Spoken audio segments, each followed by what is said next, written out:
नमस्कार दोस्तों, मैं हंसराज चौधरी आपका स्वागत करता हूं अतुल्य भारत ज्योग्राफी के यूट्यूब चैनल पर।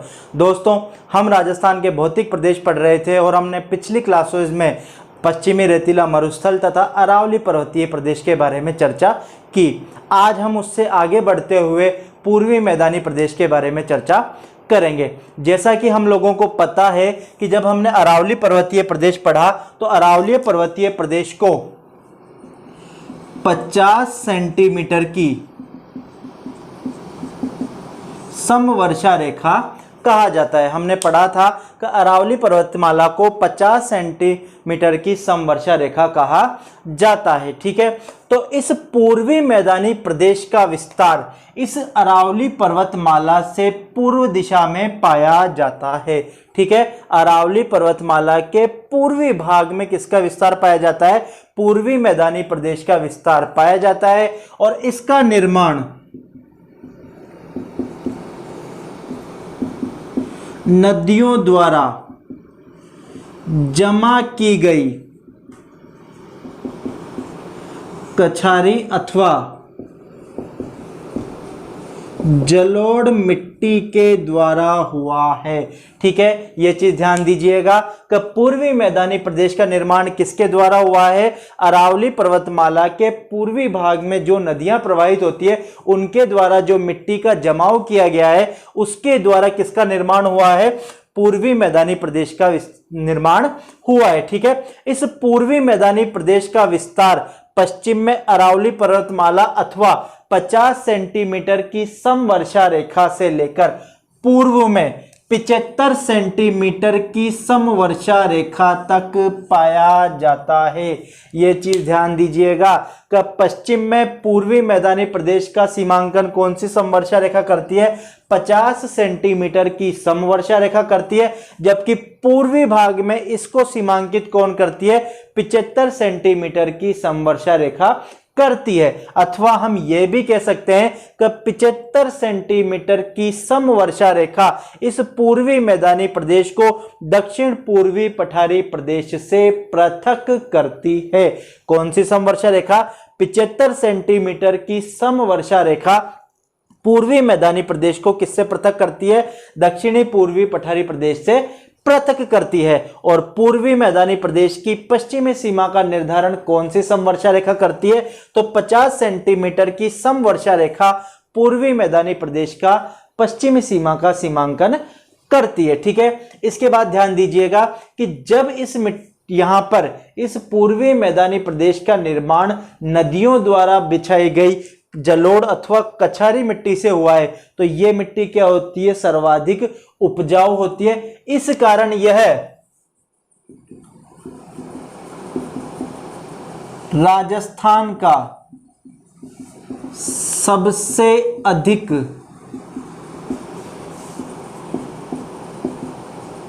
उपजाऊ भौतिक प्रदेश है। ठीक है, आपको यह ध्यान रखना है, परीक्षा में यह प्रश्न पूछा भी जाता है कि निम्नलिखित में से कौन सा भौतिक प्रदेश सर्वाधिक उपजाऊ भौतिक प्रदेश है। ठीक है, तो कौन सा है? पूर्वी मैदानी प्रदेश का निर्माण किसके द्वारा हुआ है? नदियों के द्वारा बिछाई गई जलोढ़ मिट्टी के द्वारा हुआ है। ठीक है, और हमें यह पता है कि नदियों के द्वारा जो जलोढ़ मिट्टी बिछाई गई है या जिसका निर्माण हुआ है वो सर्वाधिक क्या होती है? उपजाऊ मिट्टी होती है। तो पूर्वी मैदानी प्रदेश राजस्थान का सबसे अधिक क्या है? उपजाऊ भौतिक प्रदेश है। ठीक है, इसके अलावा एक चीज ध्यान दीजिएगा कि इस पूर्वी मैदानी प्रदेश का विस्तार राज्य के लगभग 23.3% भाग पर पाया जाता है। पूर्वी मैदानी प्रदेश का विस्तार राज्य के लगभग 23.3% भाग पर पाया जाता है और यहां पर राज्य की लगभग 39% जनसंख्या निवास करती है। ठीक है, राज्य के लगभग 23.3% क्षेत्र पर इसका विस्तार पाया जाता है और राज्य की लगभग 39% जनसंख्या कहां पर निवास करती है? इस पूर्वी मैदानी प्रदेश में निवास करती है। ठीक है, पूर्वी मैदानी प्रदेश को हम 3 उप विभागों में विभाजित करके पढ़ते हैं। कितने उप विभागों में? 3 उपविभागों में विभाजित करके पढ़ते हैं। कौन कौन से? पहला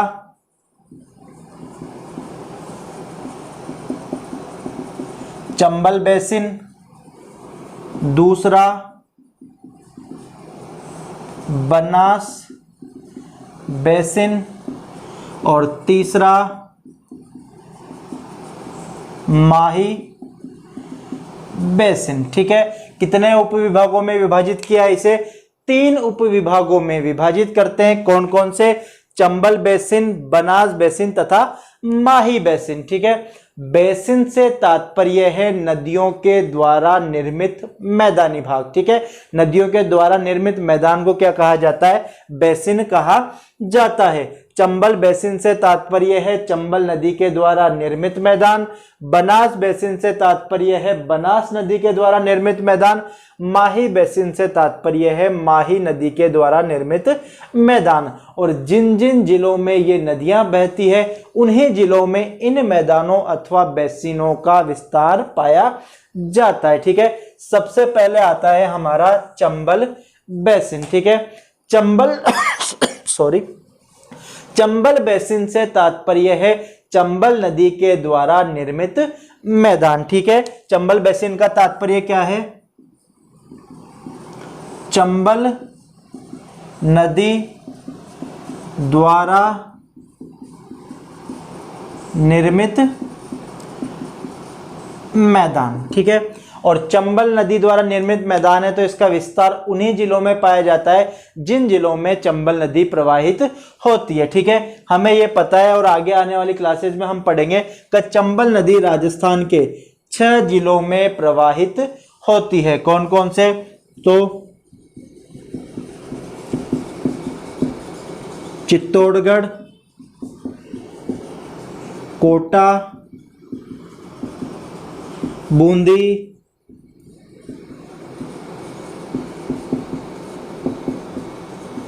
सवाई माधोपुर, करौली तथा धौलपुर। ठीक है, राजस्थान के 6 जिलों में विस्तार है किसका? चंबल नदी बेसिन का। कौन कौन से में? चित्तौड़गढ़, कोटा, बूंदी, सवाई माधोपुर, करौली तथा धौलपुर। ठीक है, इसमें हमें जो प्रश्न बनते हैं वो केवल आपको 2 शब्दावलियां ध्यान रखनी है। कौन कौन सी?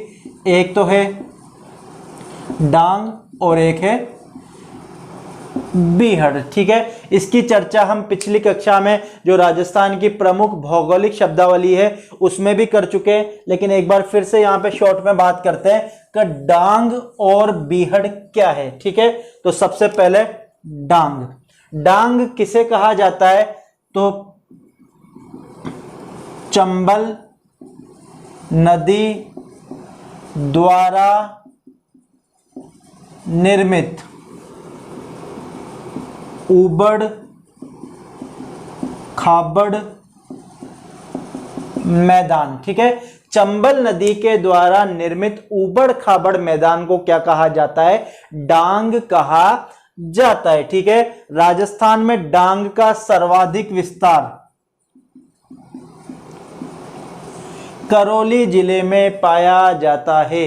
ये चीज ध्यान दीजिएगा और ये प्रश्न पूछा भी जाता है कि राजस्थान में डांग का सर्वाधिक विस्तार कहां पाया जाता है? तो करौली जिले में पाया जाता है। और करौली को डांग की रानी की संज्ञा भी दी गई है और यह प्रश्न भी परीक्षा में पूछा गया है कि डांग की रानी किसे कहा जाता है? तो किसे कहा जाता है? करौली को कहा जाता है। जब बात करते हैं बीहड़, तो बीहड़ क्या है? चंबल नदी द्वारा निर्मित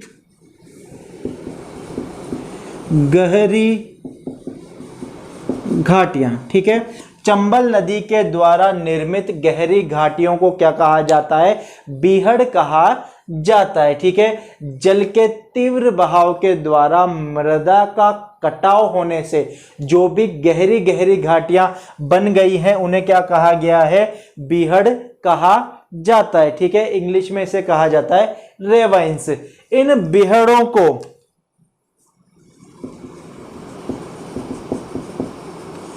डाकुओं की शरणास्थली भी कहा जाता है। ठीक है, यह प्रश्न भी पूछा गया है परीक्षा में कि डाकुओं की शरण स्थली किसे कहा जाता है, तो किसे कहा जाता है, बीहड़ को डाकुओं की शरणास्थली भी कहा जाता है। ठीक है, इसके अलावा एक चीज ध्यान दीजिएगा कि बीहड़ तथा डांग को सम्मिलित रूप से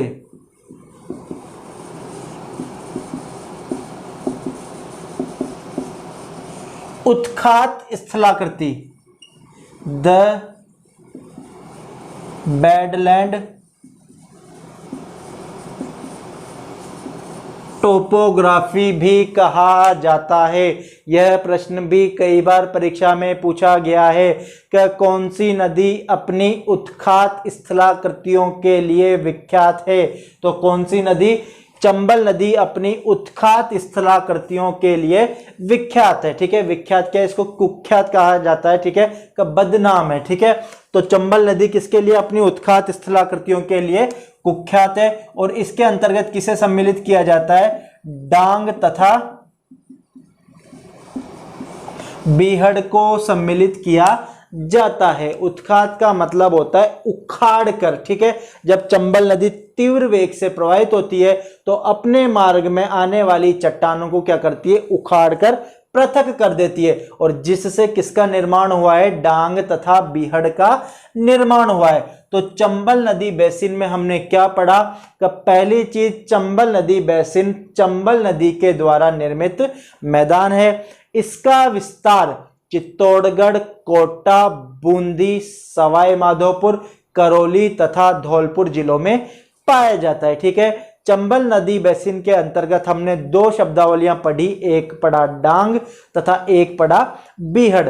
डांग से तात्पर्य है चंबल नदी के द्वारा निर्मित उबड़ खाबड़ मैदान। ठीक है, और डांग का सर्वाधिक विस्तार किस जिले में पाया जाता है, तो करौली जिले में पाया जाता है। बीहड़ से तात्पर्य है चंबल नदी के द्वारा निर्मित गहरी घाटियों को क्या कहा जाता है, बीहड़ कहा जाता है। और बीहड़ डाकुओं की शरणास्थली के नाम से भी कुख्यात है। ठीक है, एक चीज ध्यान दीजिएगा कि राजस्थान में बीहड़ का सर्वाधिक विस्तार सवाई माधोपुर जिले में पाया जाता है।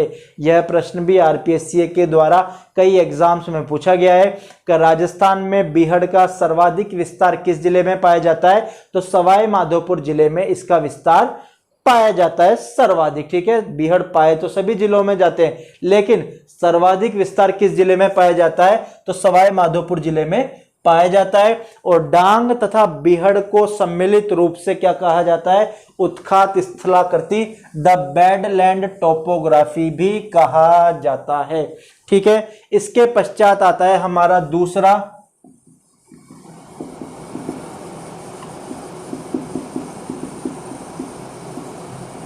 बनास बेसिन। ठीक है, बनास बेसिन से तात्पर्य है बनास नदी द्वारा निर्मित मैदान। ठीक है, बनास नदी के द्वारा निर्मित मैदान को क्या कहा जाता है, बनास बेसिन कहा जाता है। ठीक है, इसका विस्तार किन जिलों में पाया जाता है प्रमुख रूप से, तो राजसमंद, राजसमंद के बाद चित्तौड़गढ़, भीलवाड़ा,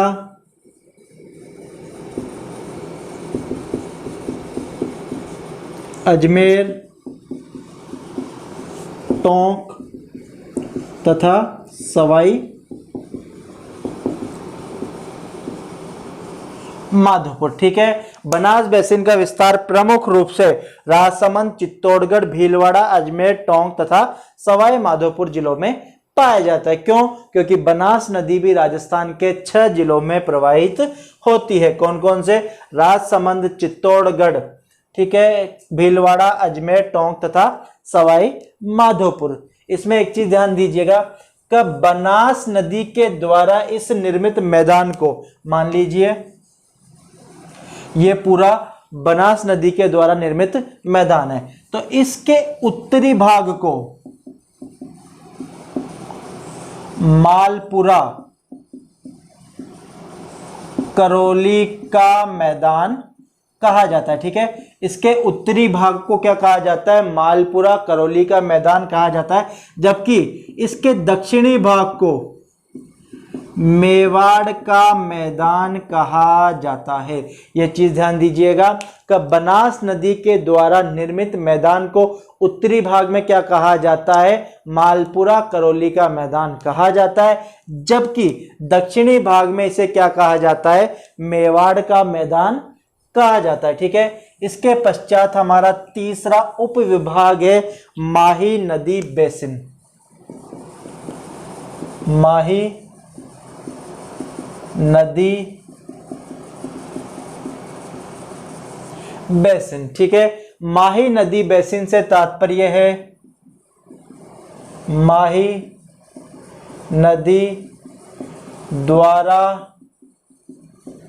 निर्मित मैदान, और इसका विस्तार किन जिलों में पाया जाता है? बांसवाड़ा, प्रतापगढ़ तथा डूंगरपुर। बांसवाड़ा, प्रतापगढ़ तथा डूंगरपुर जिलों में इसका विस्तार पाया जाता है। माही नदी बेसिन में जो प्रमुख शब्दावलियां हमें ध्यान रखनी है वो हैं, जहां से प्रश्न बनते हैं, एक छप्पन का मैदान और दूसरी है कांठल। ठीक है, इनके बारे में भी चर्चा हम पिछली कक्षा राजस्थान की भौगोलिक शब्दावली में कर चुके हैं, लेकिन यहाँ पे देखिए छप्पन का मैदान। जब हम बात करते हैं माही नदी के प्रवाह क्षेत्र का, तो माही नदी इस राजस्थान के दक्षिणी भाग में कौन कौन से जिले? बांसवाड़ा, प्रतापगढ़ तथा डूंगरपुर में प्रवाहित होती है। तो छप्पन का मैदान का विस्तार कहां पे पाया जाता है? तो बांसवाड़ा तथा प्रतापगढ़ जिलों में 56 नदी नालों अथवा 56 गांवों के समूह को क्या कहा जाता है? 56 का मैदान कहा जाता है। ठीक है, और यह प्रश्न परीक्षा में कई बार पूछा गया है। ठीक है, ध्यान दीजिएगा कि किन जिलों का समूह याद रखना है आपको? तो बांसवाड़ा तथा प्रतापगढ़। जब प्रतापगढ़ का निर्माण नहीं हुआ था तो डूंगरपुर तथा बांसवाड़ा याद रखना होता था, लेकिन अब प्रतापगढ़ का निर्माण हो गया तो 56 के मैदान का विस्तार कहां पाया जाता है? तो प्रतापगढ़ तथा बांसवाड़ा जिलों में 56 नदी नालों अथवा 56 गांवों के समूह को क्या कहा जाता है? 56 का मैदान कहा जाता है। ठीक है, जब हम बात करते हैं कांठल की, तो कांठल किसे कहा जाता है? तो प्रतापगढ़ जिले में माही नदी के किनारों वाली भूमि को, ठीक है, जो किनारों का भाग है उसे क्या कहा जाता है? स्थानीय भाषा में कांठल कहा जाता है। लेकिन कांठल कहाँ कहा जाता है? तो आप ध्यान दीजिएगा, प्रतापगढ़ जिले में माही नदी के किनारों वाले भाग को स्थानीय भाषा में क्या कहा जाता है? कांठल कहा जाता है। तो माही नदी बेसिन में हमने पढ़ा कि माही नदी बेसिन क्या है? माही नदी के द्वारा निर्मित मैदान है।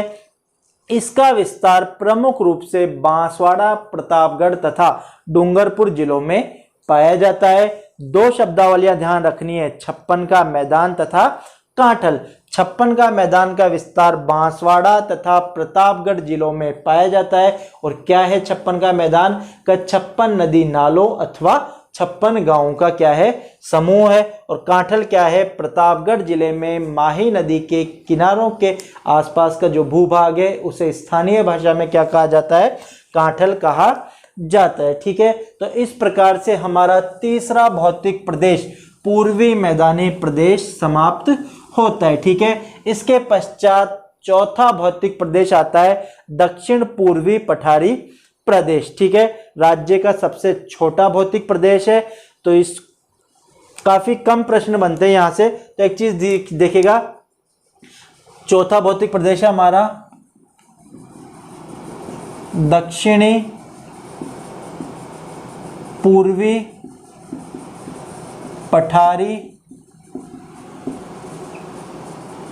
प्रदेश। ठीक है, दक्षिण पूर्वी पठारी प्रदेश का विस्तार राज्य के दक्षिण पूर्वी भाग में पाया जाता है। ठीक है, दक्षिणी पूर्वी भाग में पाए जाने के कारण इसे क्या कहा जाता है, दक्षिणी पूर्वी पठारी प्रदेश कहा जाता है। ठीक है, फिर हमारे दिमाग में प्रश्न आता है कि पठार किसे कहते हैं। जब हम पठार की बात करते हैं तो पठार क्या होता है कि समुद्र तल से ऊपर उठा हुआ भाग जो ऊपर से सपाट होता है, ठीक है, उसे क्या कहा जाता है, पठार कहा जाता है। और जो ऊपर से तिकोने होते हैं उनको क्या कहा जाता है, पहाड़ी कहा जाता है। और जो ज्यादा ऊंचे होते हैं और ऊपर से तिकोने होते हैं उनको क्या कहा जाता है, पर्वत कहा जाता है। तो पठार किसे कहा जाता है कि समुद्र तल से ऊपर उठे हुए भाग जो ऊपर से क्या होते हैं, सपाट होते हैं और जिनके ढाल क्या होते हैं, तीव्र होते हैं, उसे क्या कहा जाता है, पठार कहा जाता है। ठीक है, तो ये दक्षिण पूर्वी पठारी प्रदेश मालवा के पठार का ही विस्तार माना जाता है। ठीक है, मध्य प्रदेश राज्य में मालवा के पठार का विस्तार है और ये पठारी प्रदेश क्या है कि उस मालवा के पठार का ही क्या माना जाता है, विस्तार माना जाता है। ठीक है, यहां पर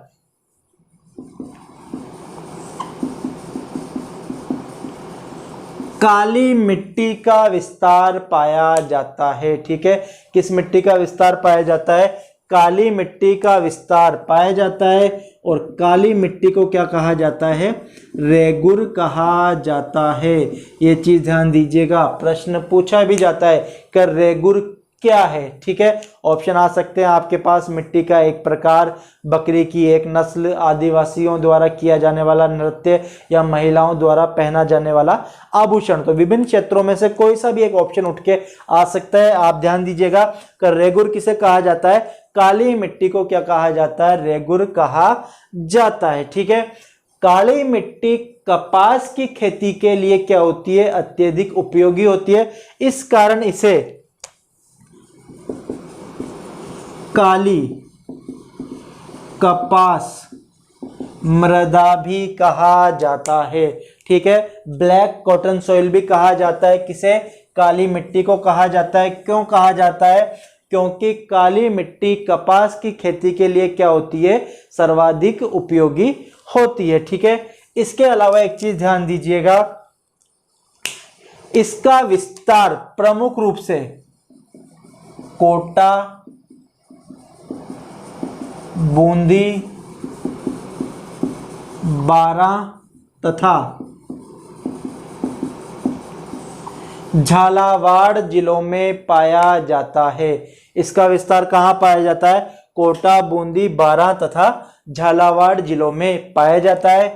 और इन क्षेत्रों को सम्मिलित रूप से हाड़ौती कहा जाता है। इस कारण इसे हाड़ौती का पठार भी कहा जाता है। ठीक है, दक्षिण पूर्वी पठारी प्रदेश को क्या कहा जाता है, हाड़ौती का पठार भी कहा जाता है। कौन कौन से जिलों में इसका विस्तार पाया जाता है, कोटा, बूंदी, बारां तथा झालावाड़ जिलों में इसका विस्तार पाया जाता है। इस दक्षिण पूर्वी पठारी प्रदेश पर मुकुंदरा की पहाड़ियों का विस्तार पाया जाता है। ठीक है, कौन सी, मुकुंदरा की पहाड़ियों का विस्तार पाया जाता है। ठीक है, यह प्रश्न भी पूछा गया है कि मुकुंदरा की पहाड़ियां कहां पाई जाती है, तो दक्षिण पूर्वी पठारी प्रदेश पर इसका विस्तार पाया जाता है। तथा इस दक्षिण पूर्वी पठारी प्रदेश को झालावाड़ जिले में डग गंगाधर क्षेत्र भी कहा जाता है। ठीक है, यह चीज आपको ध्यान रखना है कि झालावाड़ जिले के उत्तर पश्चिमी पठारी क्षेत्र को स्थानीय भाषा में क्या कहा जाता है, डग गंगाधर क्षेत्र कहा जाता है। किस जिले में कहा जाता है, झालावाड़ जिले में। इस पठारी भाग को क्या कहा जाता है, स्थानीय भाषा में डग गंगाधर क्षेत्र भी कहा जाता है। ठीक है, तो इस प्रकार से हमारे राजस्थान के भौतिक प्रदेश क्या होते हैं, समाप्त होते हैं। हमने राजस्थान के भौतिक प्रदेशों को 4 प्रमुख भागों में विभाजित करके अध्ययन किया। पश्चिमी रेतीला मरुस्थल, अरावली पर्वतीय प्रदेश, पूर्वी मैदानी प्रदेश तथा दक्षिण पूर्वी पठारी प्रदेश। ठीक है, उनको फिर एक एक को डिटेल में हमने पढ़ा कि किसमें से किस प्रकार से और कौन कौन से प्रश्न बन सकते हैं और किस प्रकार से प्रश्न पूछे जाते हैं। उम्मीद करते हैं आपको ये समझ में आया होगा।